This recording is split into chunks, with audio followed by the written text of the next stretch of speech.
I didn't recognize the land at first. The plane wheels had barely stopped spinning when my phone buzzed with the first message. "You're not going to like what happened to your property." I thought it was a scam or a mistake. After a year away, 12 months spent trying to breathe again after losing my mother, I wasn't prepared for anything except silence and maybe the smell of pine trees I grew up with, but the silence broke fast. When I turned onto the old county road that used to open into my empty acreage, my chest tightened. I actually slowed the car, thinking I'd made a wrong turn, because where my mother's land used to be, raw, open, quiet, stood 3 massive houses. White pillars, stone driveways, freshly rolled sod. A gated entrance I had never approved. Houses. On my inheritance. A cluster of workers stared at me like I was the intruder. One even waved me off as if I'd wandered into restricted territory. I remember gripping the steering wheel until my fingers went numb. That land was the last thing my mother ever left me. And now, someone had built a neighborhood on it. I grew up on that land. Not metaphorically, literally. My earliest memories are of running barefoot across the uneven grass, a plastic toy tractor clutched in my hand, imagining I was helping my mom take care of everything she worked so hard for. My mother wasn't rich. She wasn't powerful, but she was anchored, the kind of woman who built her life with her hands and her patience. She bought the land long before I was born, back when it was cheaper than a used pickup truck. She used to tell me, "Land is the only thing they're not making more of. Hold on to it, son." I listened. Her voice lived in my bones even when we fought, even when life pulled me into a job several states away.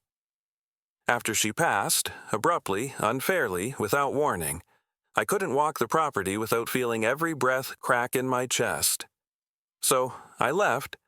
I took a leave from work, emptied out my tiny apartment, and disappeared into a grief recovery program abroad. Everyone said, "Take the year." So I did. But I never imagined that choosing to heal would mean coming home to find everything violated. My mom always warned me about the HOA nearby. Technically, her land wasn't part of their development. We were outside their neatly drawn borders, the ones they protected like a religion. They'd sent letters over the years, offers to buy and annex, thinly veiled threats about community uniformity, even a petition once. My mom kept every letter in a shoebox. Her handwriting on the lid read, "Do not trust." But even with all that, I never thought anyone would try something like this. The day after I returned, I walked the perimeter of the property the same way my mother used to when she was checking fences. Except there were no fences now. No trees, no traces of the old shed where she kept her gardening tools.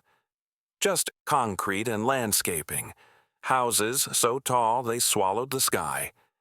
The wind smelled different too. New paint and asphalt drowning out the scent of pine. I met the new residents before I even met the people responsible. A woman carrying a yoga mat looked at me as I walked up the gravel edge near what used to be our family garden. She tilted her head like I was interrupting her perfect Saturday morning. "Are you lost?" she asked. Lost. If only she knew. "No," I said. "This is my land." She actually laughed. "Oh, honey, no. This is part of Whisper Creek Estates. We've been here for months. I think you're confused." Confused? My hands shook, not because she said it, but because a part of me suddenly realized the world kept moving while I was gone, faster than I ever expected, and without me, the people who wanted my mother's land had finally made their move. I spent the next hour calling the county office, zoning board, even the clerk who recorded property deeds. Everyone told me the same thing. According to county records, the land was under pending development when construction began. Pending. Pending what? I never signed anything. My name was still on the deed. The taxes had been paid automatically through my mother's trust account. Everything on paper said the land was mine, yet someone had bulldozed my inheritance and built mansions on top of it. That night, I sat in my mother's old rocking chair, the one piece of her I had kept with me, and whispered out loud, "Mom, what did they do?" There's a kind of silence that doesn't feel empty. It feels like a warning, a promise that something is off. And that night, the silence felt loud. The last thing she ever told me before she died echoed in my mind. If anything happens to me, protect the land. I had failed, or at least that's what I thought then. Because what I didn't know was that the HOA president, James Harbrook, had been waiting for someone like me to disappear, and he had no idea I was back. The first time I met James Harbrook, he didn't introduce himself. He didn't offer a handshake. He didn't even say hello. He simply stepped in front of me as I walked toward the largest of the 3 new houses, my mother's favorite part of the land, the flat hilltop where she used to sit and watch sunsets, and said, "You're trespassing." His voice was clipped, rehearsed, the way someone sounds when they've practiced a line 100 times in the mirror. I studied him. Mid-50s, polo shirt tucked so tight it looked like he ironed it while wearing it. Shoes too clean for construction terrain. A clipboard in hand like a weapon. I hadn't even opened my mouth yet and already felt my pulse rising. "This is my property," I said quietly. He smiled, slow, pitying, predatory. It was the kind of smile a man gives when he believes he's already won. "No," he replied. "This is Whisper Creek Estates, Phase 3. You must be mistaken." Mistaken? People kept using that word like it was a shield to hide behind. I pulled my folded deed copy from my back pocket, the one I'd brought after spending all night digging through the last files I had of my mother's. I held it up. "Recognize this?" He didn't even glance at the paper. Instead, he reached into a folder and produced a printed packet. He held it out like a magician revealing a trick. "This," he said, "is the county-approved development plan. Surveyed, stamped, signed." I didn't take the papers. I just stared at him. "Signed by who?" I asked. He shrugged. "Board of Supervisors, Zoning Committee, standard process." I could feel the heat rising in my cheeks. But not by me, and not by my mother. A beat. A flicker in his expression. Then the smile returned. Sharper now. Property was approved for development after an abandonment review. A chill crawled down my spine. "Abandonment?" I repeated. He nodded as if explaining to a child. "You didn't occupy or maintain the property for 12 months. No active residents, no representative. County assumed abandonment and released the land for annexation under Community Benefit Statute." "I paid the taxes," I shot back. "I have the receipts." He sighed, the dramatic, disappointed type. "Taxes don't prove occupancy, and occupancy is required to prevent abandonment." I felt my stomach drop. He was lying. He had to be. The county couldn't just take land because someone was grieving. Could they? When I didn't respond, he stepped closer, lowering his voice. "Look, I understand you're upset. But this project is already underway. People have invested. The homes are pre-sold. Construction started months ago. Turning back now isn't an option." The unspoken part hung heavy in the air. "You can't stop us." I swallowed hard. "I didn't authorize anything. This is illegal." He smirked again. "If you believe that, feel free to speak to our legal team." Then he turned and walked toward a black SUV parked near the construction trailers. 2 other men in collared shirts entered the car with him. They didn't look at me, didn't acknowledge that I was the rightful owner of the ground beneath their feet. Instead, the SUV rolled away slowly, like they didn't have a single worry in the world. I drove straight to the county zoning office. The receptionist, a young guy with a nervous smile, pulled up the records and frowned. "Okay, this is weird," he said. "Your name is still on the deed, and taxes were paid. There was no delinquency flag. Then how did they claim it was abandoned? I asked. He scanned deeper, scrolling fast. There's a signed affidavit here, submitted 9 months ago. Says property was unoccupied and unclaimed, that no air contact was available.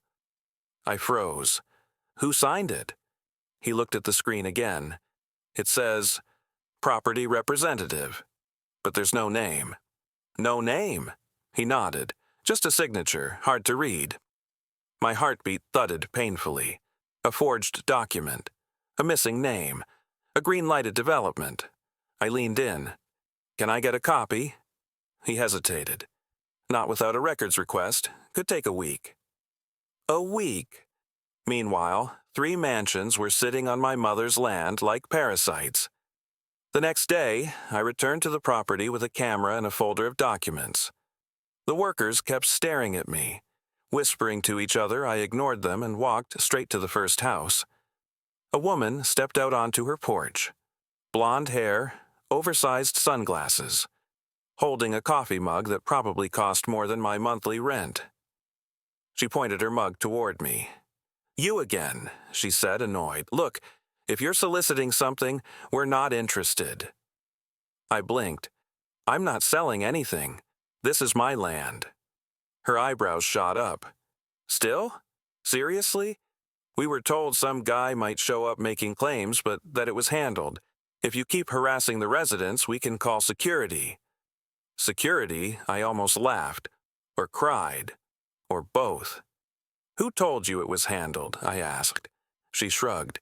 The HOA. Said you were part of a civil matter and not to engage. A civil matter, James Harbrook had anticipated me. Prepared a story, warned the neighbors. I wasn't dealing with a misunderstanding. I was dealing with a machine. 3 days later, I received a letter taped to my temporary rental's door. A cease and desist. From the HOA's attorney accusing me of trespassing, accusing me of harassment, accusing me of interfering with a legal development process. My hands shook as I read it.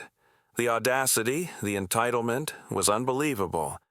They had stolen my land, built luxury homes on top of it, and now threatened me for simply showing up. That night, I barely slept. I kept hearing my mother's voice again, protected, even if they try to scare you. The next morning, I returned to the zoning office for the affidavit. When they finally handed me the printed copy, my breath caught in my throat. The signature wasn't just illegible, it was deliberately scribbled to appear like initials, but one detail leapt out. The document wasn't stamped by the county, it was stamped by a notary. And the notary's name. I recognized it. It was the same name listed on the HOA website as their community compliance officer. My mother's warning box suddenly felt prophetic, do not trust. I finally understood why. Because the HOA didn't just bend the rules, they broke them. And they were about to learn that I wasn't as alone, or as powerless, as they assumed I didn't go home after leaving the zoning office. I drove straight to the modest brick building where the notary, Elaine Porter, worked. She'd notarized hundreds of documents for the HOA over the years. My mother used to complain about her in passing. She acts like the HOA owns her. Maybe it does. The office smelled like stale coffee and old printer ink. A bell jingled when I stepped inside and Elaine looked up from her desk. She was in her late 40s, tired around the eyes, hair pulled so tight it made her expression permanently strained. She froze when she recognized my name on the sign-in sheet. You, she whispered. Me, I said, stepping closer. We need to talk. Her eyes darted toward the back hallway, toward the security camera. I can't discuss client documents, she said quickly. It's against policy. I placed the copy of the affidavit on her desk. You notarized this, I said, with no printed name for the signer. You stamped it without verifying identity. She swallowed hard. That's not, it's illegal, I cut in. And you know it. Her fingers trembled against the desk. I don't know what you expect me to say. I leaned in. Tell me who walked into this office and signed a document you knew was suspicious. Her voice came out barely above a whisper. I can't. They'll fire me. I didn't blink. Elaine, they built entire houses on land they didn't own. Someone has to tell the truth. She looked at the door again, then lowered her head. I'm sorry. You need to leave. I opened my mouth to respond, but she abruptly stood. Please, she whispered urgently. If you stay here and push this, Harbrook will make my life hell. And that was the first confirmation I needed. She was scared of the HOA president, which meant he wasn't just someone who pushed paperwork. He was someone who pushed people. Who else had he pushed? I spent the afternoon assembling everything I had. A deed with my name still on it, tax receipts, photos of the new homes, the questionable affidavit, Elaine's reaction. Then I drove to an attorney's office, a small worn building on Main Street. My mother had used a local lawyer named Marcus Davenport decades ago, and though he was retired now, his daughter Rachel had taken over the practice. When she walked into the conference room, I felt something I hadn't felt since returning home, something like hope. She was sharp. The kind of sharp you only become when you've seen people lose everything because someone else decided they could get away with taking it. I spread my documents across the table. She read silently, slowly, meticulously. After a long pause, she looked up. This isn't a civil matter, she said. This is fraud. I exhaled shakily. She tapped the notary's stamp. This alone invalidates the entire annexation claim. She flipped to the county paperwork. And look here. The HOA filed for emergency development approval under a community benefit clause meant for disaster relief areas. She raised an eyebrow. What disaster happened here? My mom died, I said quietly. She softened. I'm sorry, but that doesn't qualify as a public emergency. So they lied, I said, yes.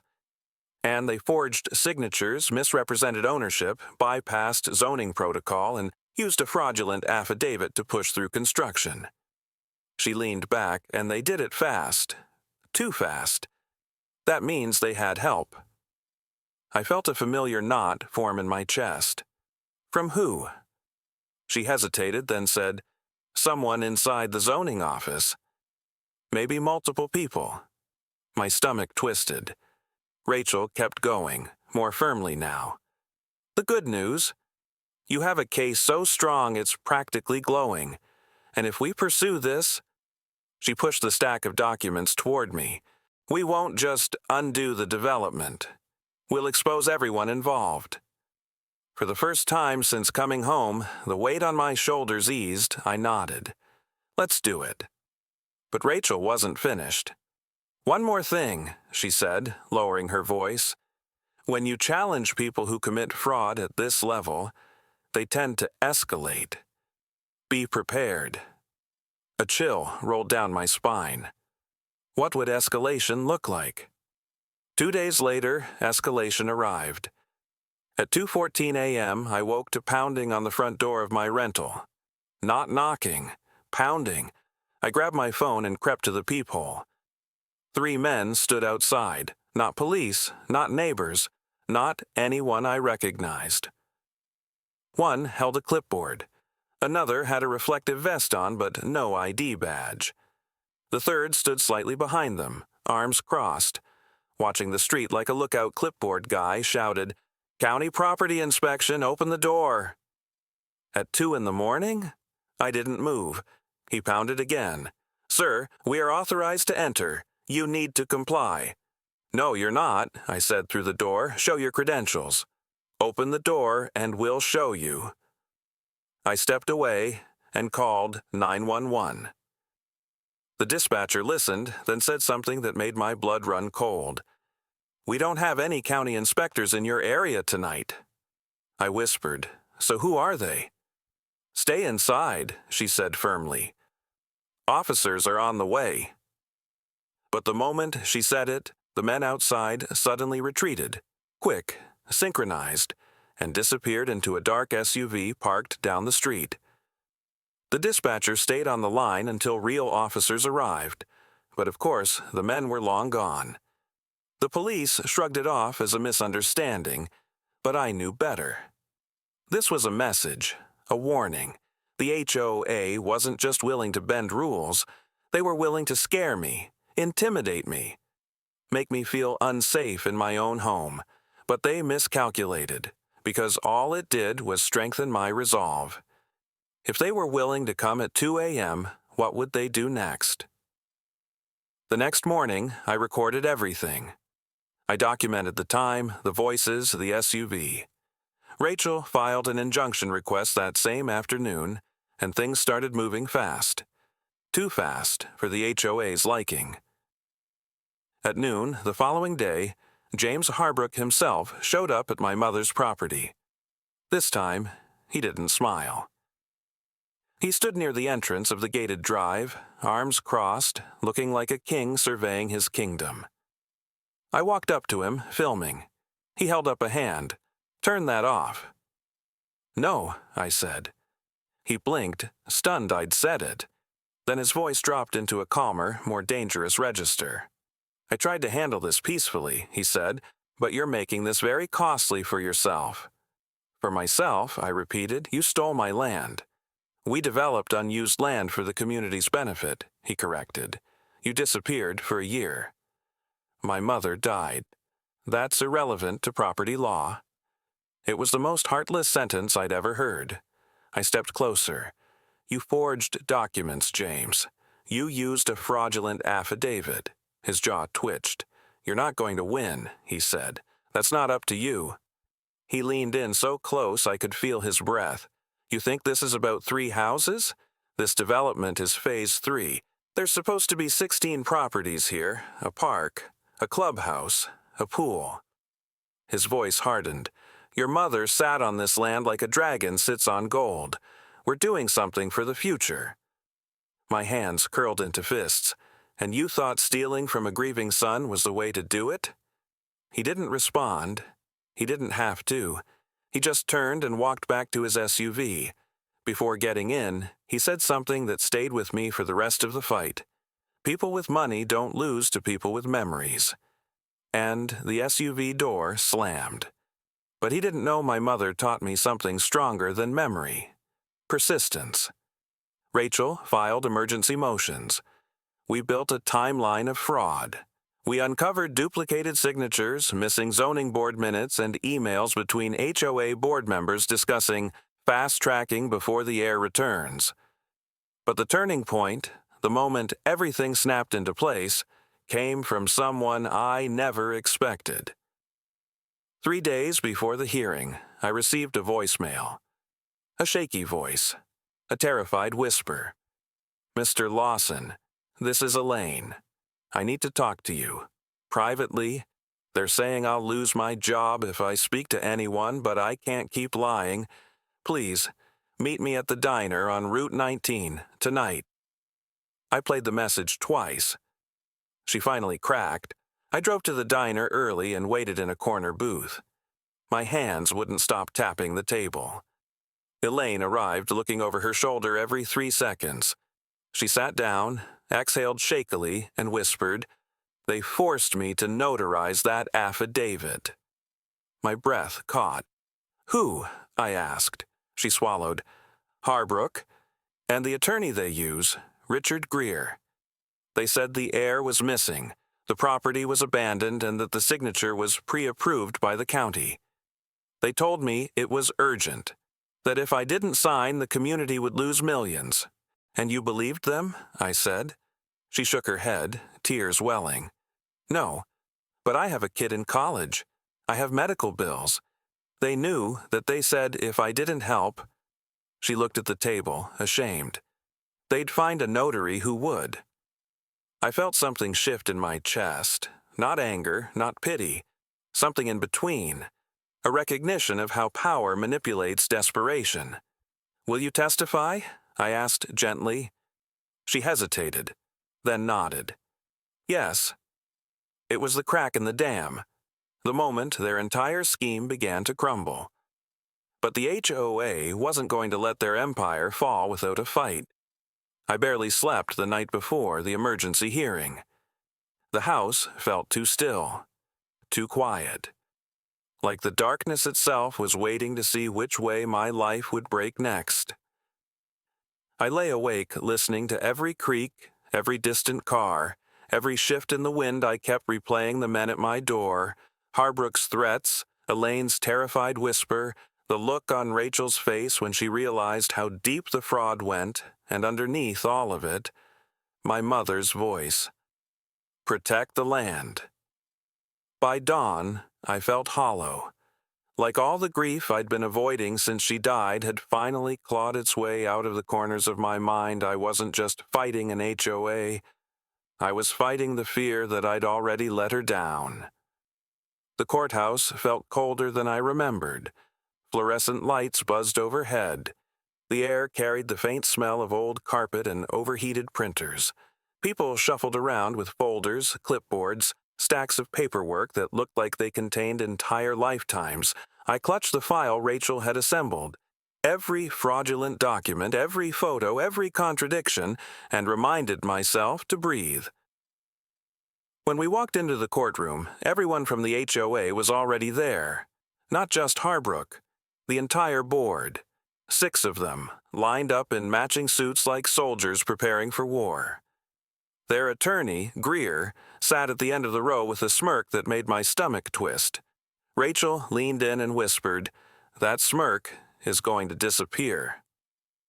I hoped she was right, but when the judge entered, a tall, older man with an expression that gave away nothing, I felt my chest tighten. This was it. Every mansion on my land, every lie, every threat, it all came down to this room. Their attorney stood first. "Your Honor," Greer began smoothly, "this case is an unfortunate misunderstanding. The HOA made every effort to follow county procedures during the development process. The claimant, Mr. Lawson, was unreachable for a full year, during which time the property was unmaintained and unoccupied. The community followed lawful abandonment procedure. I couldn't help it. I scoffed. Greer glanced at me like I was a child interrupting adults, and we are prepared to provide documentation supporting every step taken." Rachel rose immediately. "Your Honor, we dispute nearly every statement made. We have evidence of fraud, forgery, and procedural manipulation." Greer cut in. "Objection!" The judge raised a hand. "Sit down, Mr. Greer. You'll have your turn." Greer sat, face tight. For the first time since this started, I allowed myself the smallest flicker of confidence. It didn't last long. We presented the fraudulent affidavit. Rachel walked the court through each contradiction. She showed how the signer's name was missing, how the notary's ID verification section was blank, how the signature's timestamps didn't match the county filing logs. Greer rose calmly.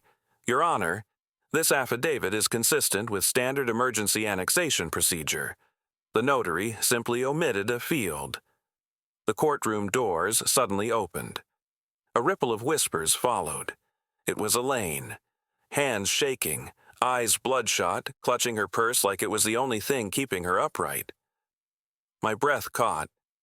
If she walked out, everything fell apart. But she didn't walk out. She walked to the witness stand, her voice cracked from the first sentence. I was pressured to notarize that affidavit." The courtroom shifted. Someone from the HOA board stiffened visibly. "Who pressured you?" Rachel asked gently. Elaine swallowed hard. "The HOA president and their attorney." Greer shot to his feet. "Objection! This is defamatory." "Sit down," the judge snapped. Greer froze. Elaine continued, voice trembling but steadying with each word. "They told me the heir was missing. They said the county already approved the signature and just needed my stamp for administrative purposes. They said if I didn't sign, the community would lose funding. They said—" her voice broke. "They said they'd replace me if I didn't cooperate." Rachel nodded sympathetically. "So you stamped a document you knew was irregular?" Yes, Elaine whispered, and I regret it. Why come forward now? She looked at me. Directly, I thought he deserved the truth. Something inside my chest cracked. Not in a painful way, in a human way. For months, I'd felt alone in this fight, but in that moment I realized I wasn't.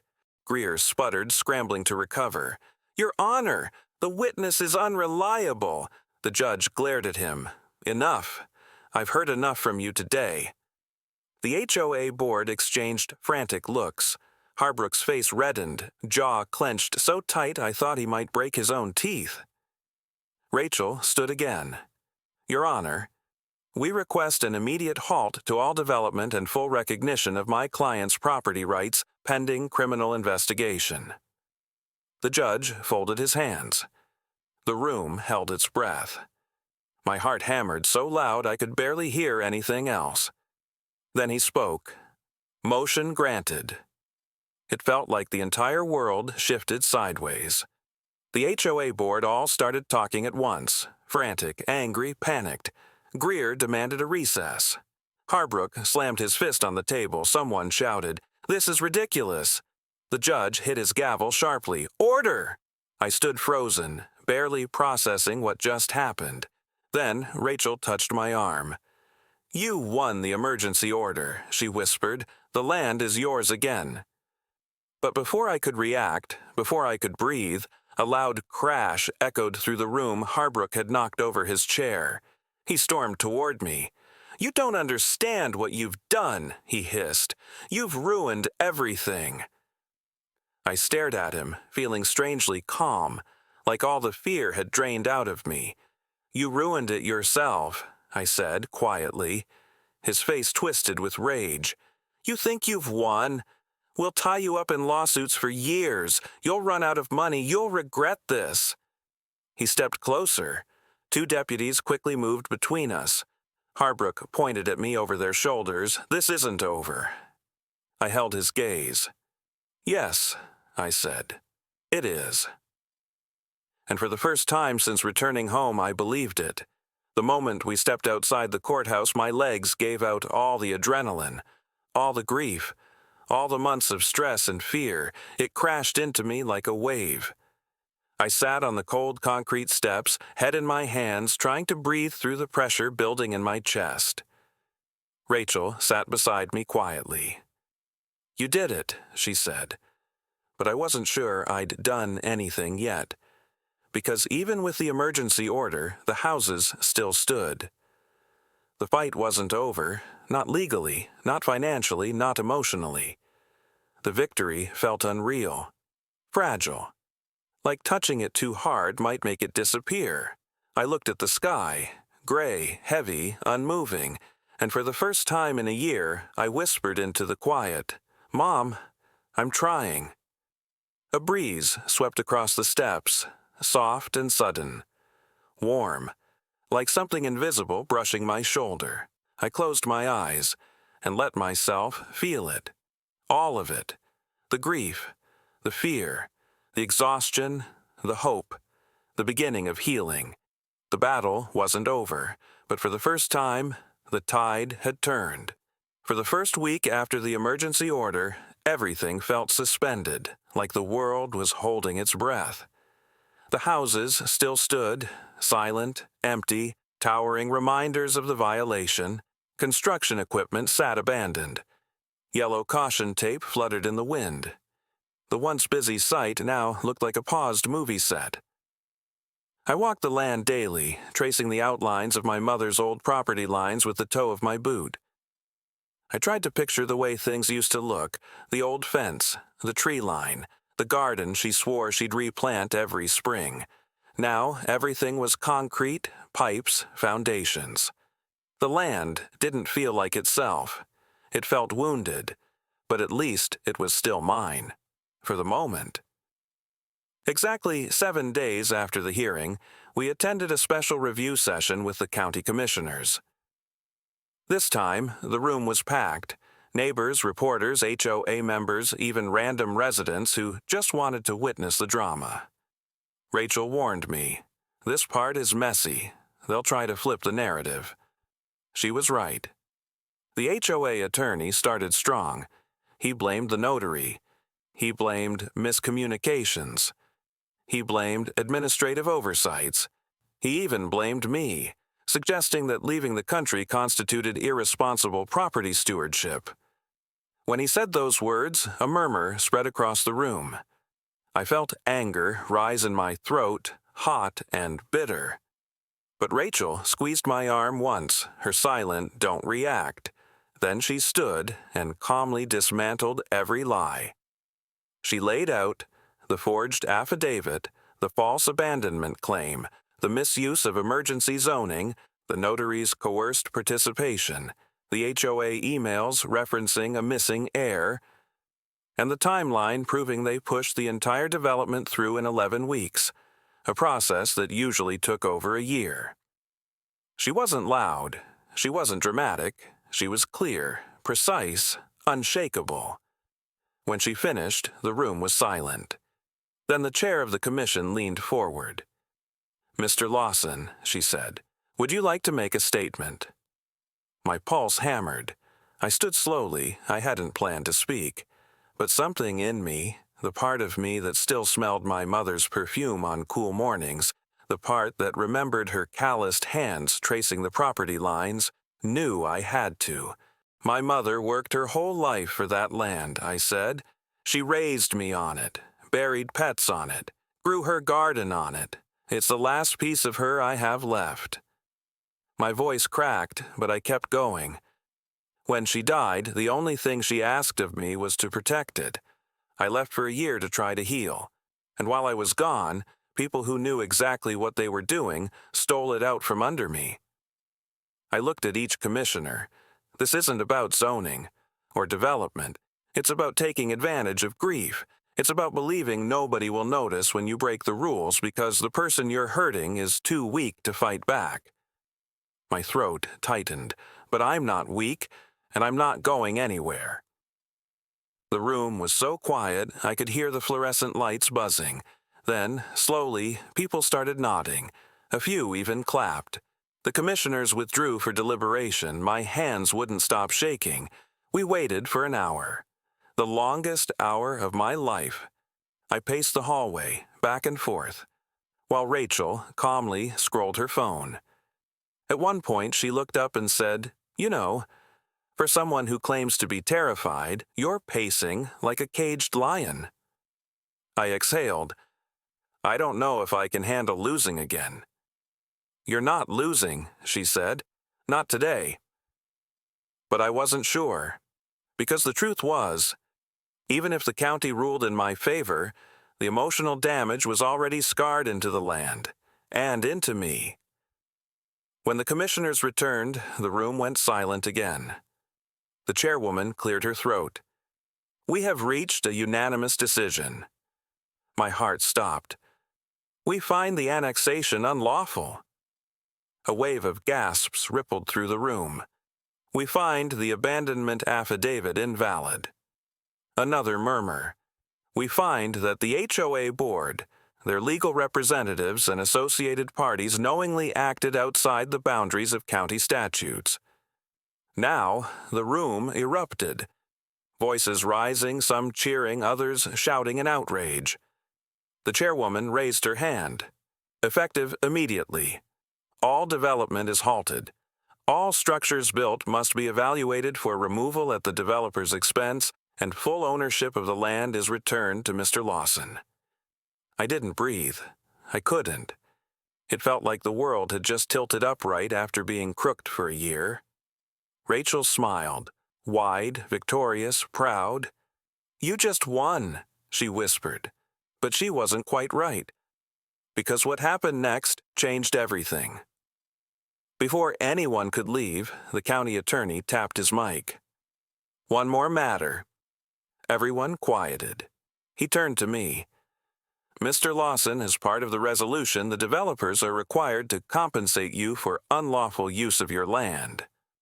I blinked. "Compensate? How?" He adjusted his glasses. We've calculated the fair market rental value of the acreage during the period of unauthorized construction. My heart thudded.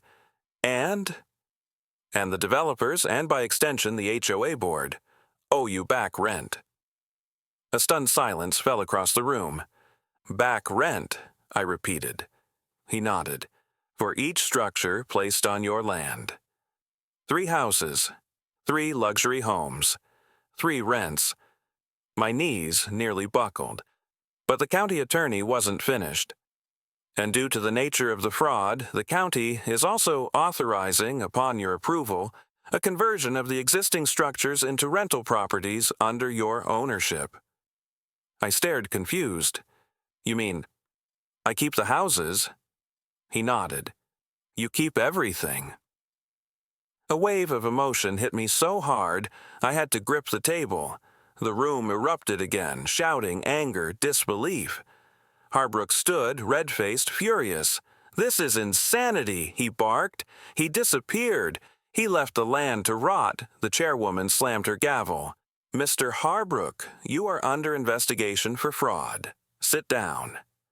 He did, because now he had no power left. The following weeks were a blur of news articles, investigations, and interviews. Harbrook resigned. The notary received a formal disciplinary action, but thanked me quietly for not pushing for full prosecution. Several HOA board members were removed. The developer faced multiple lawsuits. And me? I suddenly owned 3 luxury homes I never asked for. People kept telling me I won. But I didn't feel like a winner. Not yet. Not until I stepped onto the land again, really stepped onto it and felt something shift. The wind was different that day. Softer. The air smelled faintly of pine again, the way it did before everything was flattened and paved. I placed my hand on the trunk of one of the remaining trees. I did it, Mom, I whispered. And for the first time, the ache in my chest loosened. Just a little. 3 weeks after the decision, Rachel and I sat in her office going through paperwork when she asked, "So, what do you want to do with the houses?" I stared at the photos. 3 beautiful homes. Built through manipulation, constructed through greed. Something inside me shifted. A thought I hadn't considered before I looked up at Rachel. I want to turn them into rentals, I said. Long-term, affordable, for families who actually need a home, not people who buy status. Rachel leaned back, impressed. You want to turn the HOA's development into accessible housing. I nodded, and make the HOA pay rent to me until the land revenue is balanced. She laughed, a genuine, delighted laugh. That, she said, is poetic justice. It came on a Tuesday morning, a plain envelope. No HOA logo, no letter, just a check. My name, my land, their payment. The amount was more than I'd ever seen in one place before. But it wasn't the money that hit me. It was the symbolism. They built mansions on my land. Now they were paying me for the privilege of keeping them there. I stood on the porch of my rental property, a temporary home that suddenly didn't feel so temporary, and whispered, "Mom." I protected it. And for the first time since she died, I felt peace. Not complete peace, but enough. Enough to breathe, enough to stand, enough to finally move forward. The transformation was next. I didn't expect healing to feel so quiet. After the checks started coming in, after the county's ruling became official, after the HOA board scattered like leaves in the wind, I kept waiting for some big emotional moment. Fireworks, triumph, a rush of adrenaline. But what came instead was stillness. A different kind of stillness than the one I returned home to a year earlier. Not the hollow, grieving kind, not the violated, frightened kind.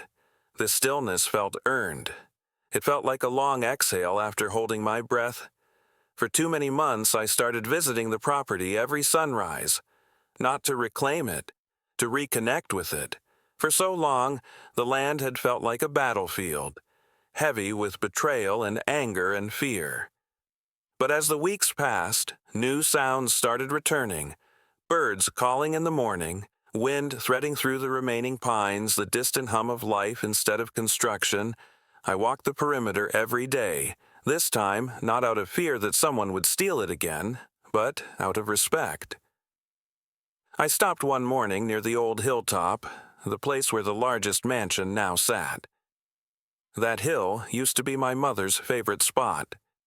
She'd sit there with her coffee, wrapped in a faded denim jacket, and say, "The world looks gentler from up high." I stood in that same place now, with a 3-story luxury home at my back, and realized something strange. She was right. The world did look gentler from here.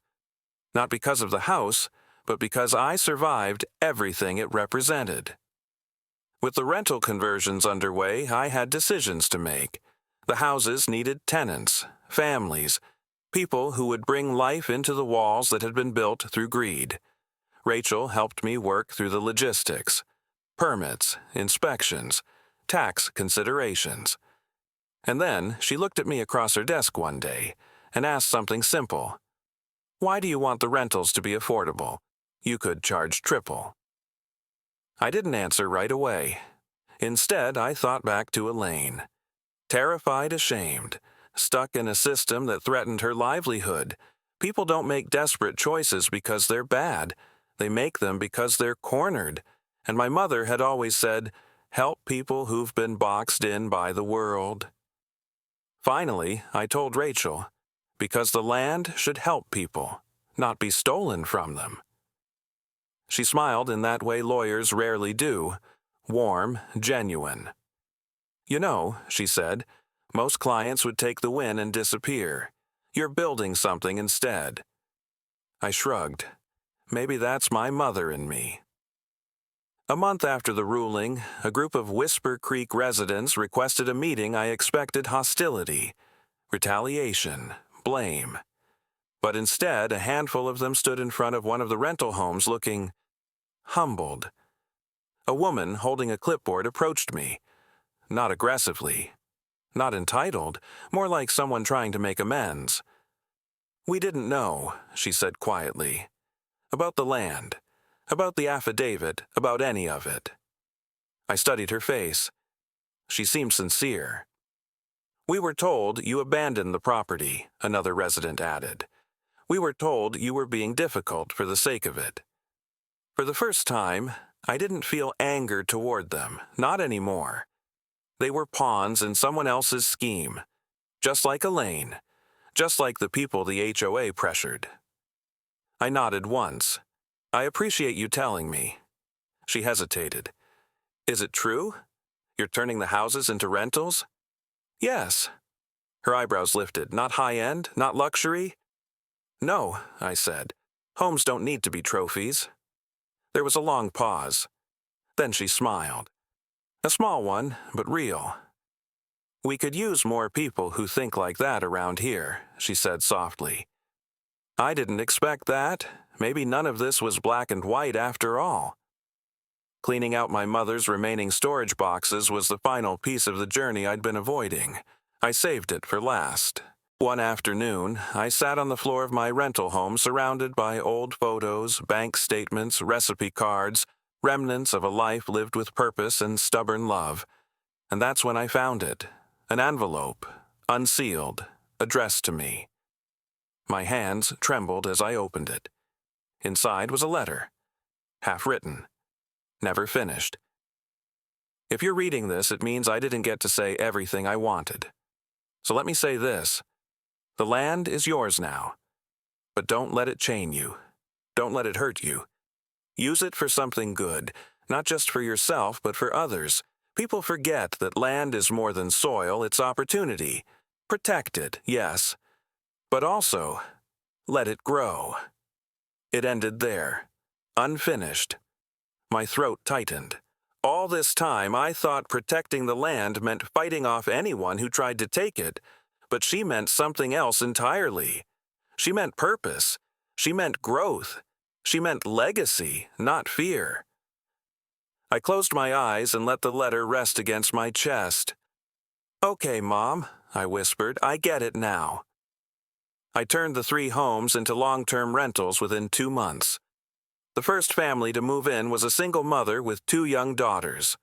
When I handed her the keys, she cried, really cried, and said, "Nobody rents homes like this to people like us." Her words hit deeper than she knew, because that's what this whole journey had shown me. People like her, people like me, often get overlooked, underestimated, pushed aside. Not anymore. Not on my land, not on my watch. Word spread quickly. Suddenly, people weren't talking about Whisper Creek's mansions.